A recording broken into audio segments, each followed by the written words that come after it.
আমাদের আজকে শপথ নিতে হবে আগামী দিনে যে কোনো বাধা আসুক, যে কোনো বিপত্তি আসুক, জাতির প্রয়োজনে, জাতির গণতন্ত্র রক্ষার প্রয়োজনে, জাতির আর্থিক মুক্তির কারণে আমরা যে কোনো যুদ্ধে অংশগ্রহণ করব, একতাবদ্ধভাবে লড়াই করব, এই আশা,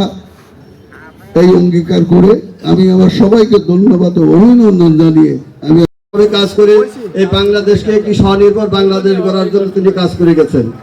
তিনি এদেশে খাল খননের মাধ্যমে ইরিগেশন ব্যবস্থা নিয়ে আসেন এবং বাংলাদেশে যে সাবকন্টিনেন্টাল যে বিদ্যুৎ, হাই ভোল্টেজ বিদ্যুৎ, এটা জিয়াউর রহমানের মাধ্যমে কিন্তু এদেশে সেই লাইনগুলো টানা হয়